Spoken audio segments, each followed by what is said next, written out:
সবাইকে স্বাগতম আজকের লেকচারে। আজ আমরা অনুশীলনী 13.2 এর 9 এবং 10 নম্বর সমস্যা দুটোর সমাধান দেখব। প্রথমে আমরা 9 নম্বর সমস্যাটির সমাধান দেখব।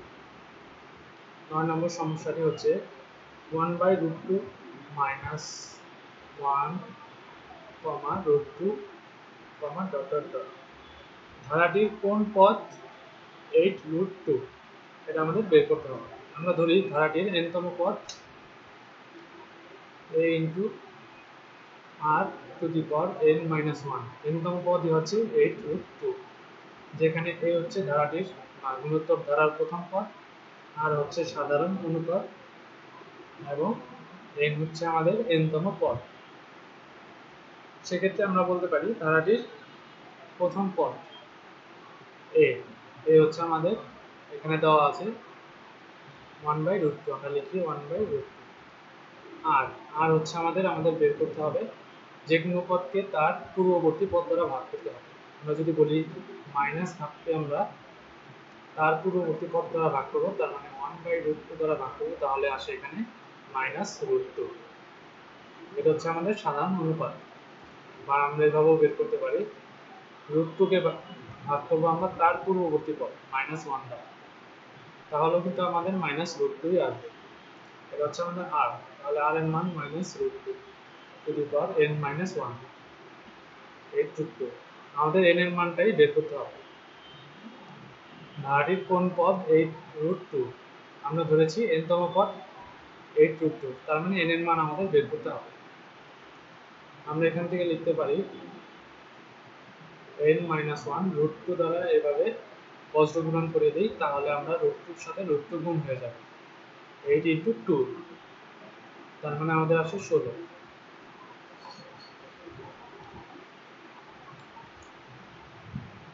বা আমরা লিখতে পারি এখানে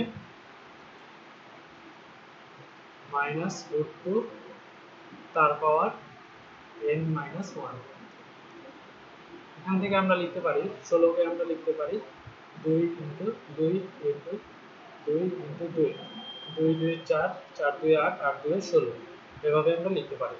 এখন প্রতিটা 2 কে লেখা যায় আবার √2 into √2, একটা 2 কে লেখা যায় দুইবার √2, ঠিক একইভাবে এটাকে লেখা যাবে, এটাকে √2 এবং এটাকেও লেখা যাবে।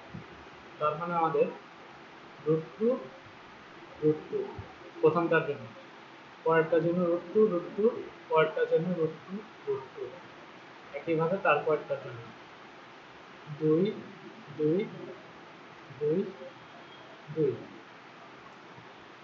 বোঝার সুবিধার জন্য আমি এখানে লিখলাম √2, তার মানে 2। অতএব আমরা লিখতে পারি √2 তার পাওয়ার 1 2 3 4 5 6 7 8।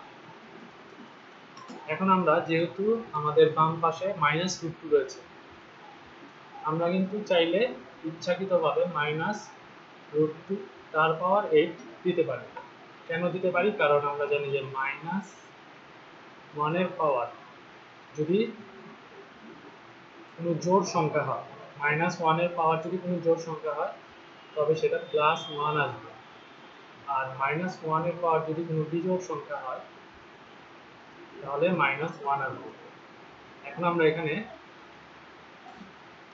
বোঝার সুবিধার জন্য এটাকে যদি আমরা এভাবে লিখি যে -1 তার পাওয়ার 8 এবং -√2 তার পাওয়ার 8, বা দুটাকে যদি আমরা একসাথে করে দিই -1 into √2 হোল পাওয়ার, যেটাকে আমরা এখানে লিখেছি।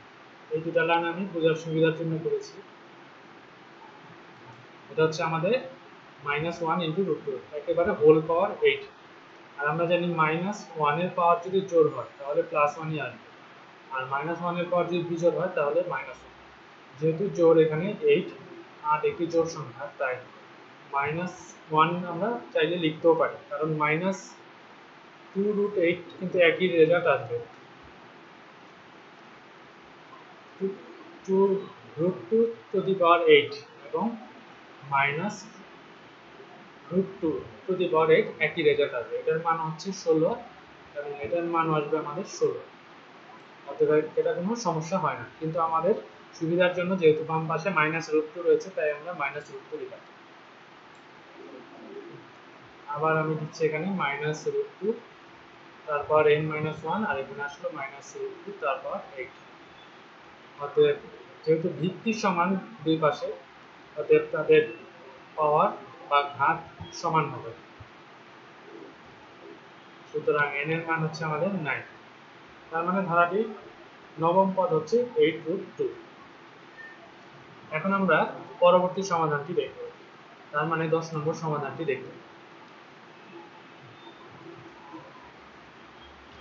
10 নম্বরটি হচ্ছে 5 plus x plus y plus 135 গুণোত্তর ধারাভুক্ত হলে x এবং y এর মান নির্ণয় করো। এটার মান, এটার মান, এগুলো হচ্ছে আমাদের একটা গুণোত্তর ধারা, একটা গুণোত্তর ধারা।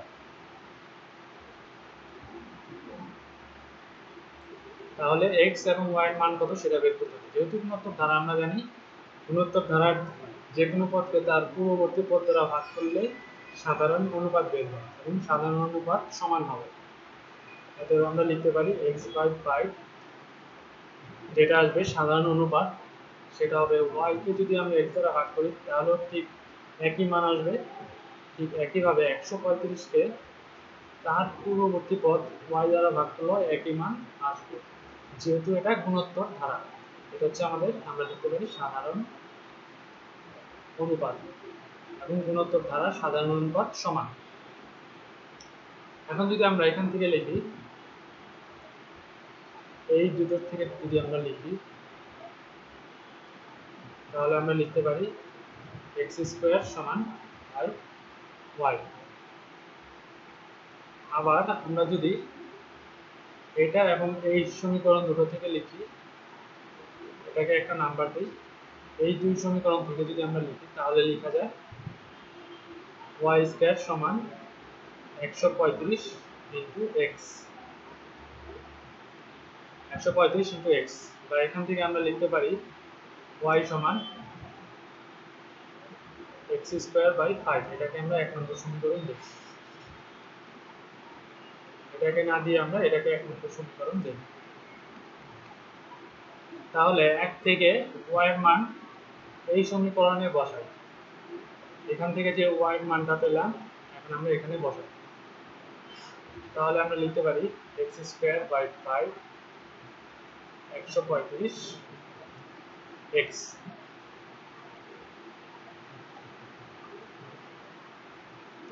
তাহলে আমরা y এর মান x²/5 এবং 135, ডান পাশে 135 ইন্টু x বসালাম। এখন আমরা এটাকে একটু কাজ করতে হবে, সেটা হচ্ছে আমাদের এখান থেকে যেহেতু আমরা 5y সমান x² বের করেছি, x² সমান 5y বা y সমান x²/5, y এর মান আমরা এখানে বসিয়ে দিব। এখানে কিন্তু আমাদের y² রয়েছে, খেয়াল করতে হবে এখানে আমাদের y² রয়েছে, তাই আমরা এখানে যদি থেকে আমরা এটাকে যদি একটু সুবিধার জন্য এখানে আমরা এটাকে 2 নম্বর সমীকরণ দিই। প্রথমে আমরা এটা থেকে লিখলাম, এই দুটো থেকে, প্রথম দুটো থেকে লিখলাম x² সমান 5y বা y সমান x²/5, এটাকে 1 নম্বর সমীকরণ। শেষের দুটো থেকে আমরা লিখতে পারি y² সমান 135 ইন্টু x বা x সমান y²/135, এটাকে 2 নম্বর সমীকরণ দিই।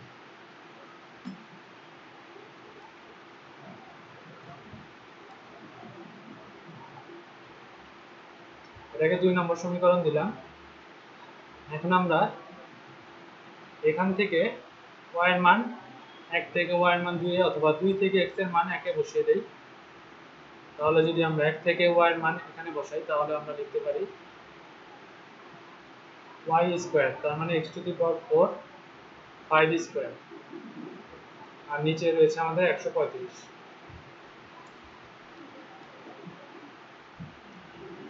বা আমরা বের করতে পারি 25 ইন্টু 135 এক্স, বজ্রগুণন করে দেই x টু দি পাওয়ার 4। এখন আমরা চাইলে উভয় পক্ষ থেকে x বাদ দিতে পারি, কারণ x শূন্য হবে না, তাই আমরা x বাদ দিতে পারি। তাহলে আমরা লিখব 25 ইন্টু 135 এক্স কিউব, যেখানে x not equal to 0। x দ্বারা ভাগ করে আমরা লিখতে পারি x দ্বারা ভাগ করে, x দ্বারা ভাগ করে, যেখানে x নট ইকুয়াল টু 0।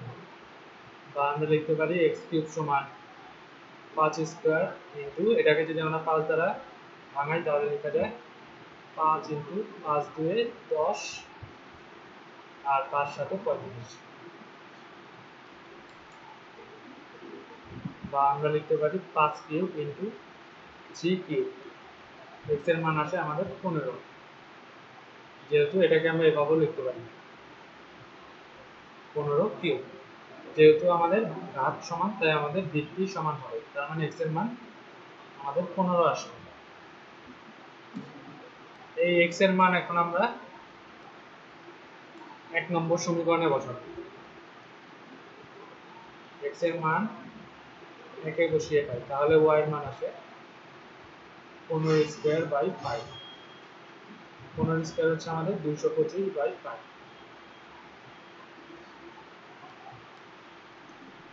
আমরা চাইলে এটা লিখতে পারি 4 এবং 2 5 5 45 আসে, তার মানে y এর মান 45। আমরা চাইলে এই দুই সমীকরণকে অনেকভাবে সমাধান করতে পারি। মূল কথা হচ্ছে আমাদের এটা হচ্ছে প্রথম একটা সমীকরণ থেকে আমরা একটা সম্পর্ক পাবো, ঠিক একইভাবে এই দুটো সমীকরণ থেকে আরেকটা সম্পর্ক পাবো। তারপর আমরা চাইলে এটাকে যোগ বিয়োগ গুণ ভাগ করে আমরা x এবং y এর মান বের করতে পারি। তাহলে আজকে লেকচার এই পর্যন্তই, সবাইকে ধন্যবাদ।